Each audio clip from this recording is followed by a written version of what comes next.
আমরা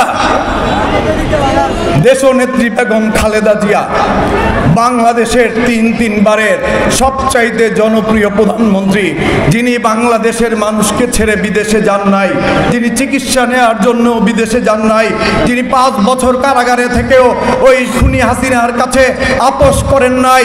তাকে কি পরিমাণ কষ্ট দেয়া হয়েছে আপনারা জানেন। তিনি কষ্ট করেছেন, আমরা তাকে অনুসরণ করেছি, আমরা বারবার কারাগারে গিয়েছি, কিন্তু ওই স্বৈরাচারের দোসরদের কাছে আমরাও আপোষ করি নাই। কাজে আমাদের নেত্রী আপোষহীন, আমরাও আপোষহীন। আমাদের নেত্রী আপোষহীন ভাবে এই জনগণকে ভালোবেসেছেন, জনগণের পাশে থেকেছেন। আমরাও আপোষহীন সংগ্রামের মধ্যে দিয়ে আমাদের নেত্রীকে আমরা মুক্ত করেছি।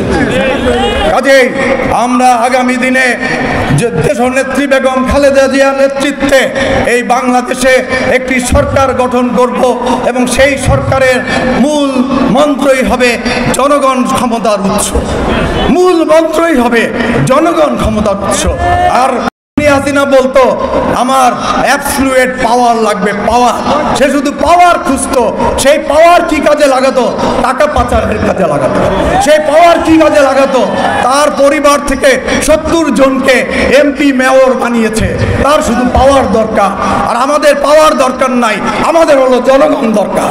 জনগণ যদি আমাদের পাশে থাকে তাহলে পাওয়ার অবশ্যই আসবে। আমরা ওই হাসিনার অধীনে কোনো নির্বাচনে অংশগ্রহণ করি নাই, কারণ আমাদের পাওয়ার প্রয়োজন নাই, আমাদের এমপি হওয়ার প্রয়োজন নাই। আমাদের প্রয়োজন জনগণের অধিকার আদায় করা। আমরা জনগণের ভোটের অধিকার আদায় করেছি। আমরা আপোষ করি নাই, আমাদের নেত্রী আপোষ করে নাই, আমাদের নেতা জনাব তারেক রহমান আপোষ করে নাই। কারণ আমাদের নেতা জনাব তারেক রহমানের শরীরে দেশনেত্রী তিনবারের প্রধানমন্ত্রী বেগম খালেদা জিয়ার রক্ত প্রবাহিত হয়।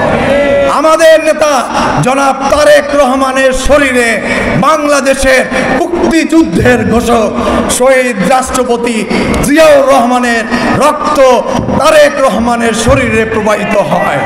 কাজেই তারেক রহমানকেই একমাত্র এই বাংলাদেশের চাবি উপহার দিয়ে বাংলাদেশের মানুষের মুক্তির সংগ্রামে সামিল হওয়ার আমরা আহ্বান জানাবো। আপনি আসুন, এই জনগণের দায়িত্ব আপনি গ্রহণ করুন। এই 18 বছরে বাংলাদেশের মানুষ শোষিত হয়েছে, নির্যাতিত হয়েছে, নিপীড়িত হয়েছে। এই শোষিত, নির্যাতিত, নিষ্পেষিত মানুষকে আপনি ময়ূরের মতো আপনি পাশে এসে দাঁড়ান।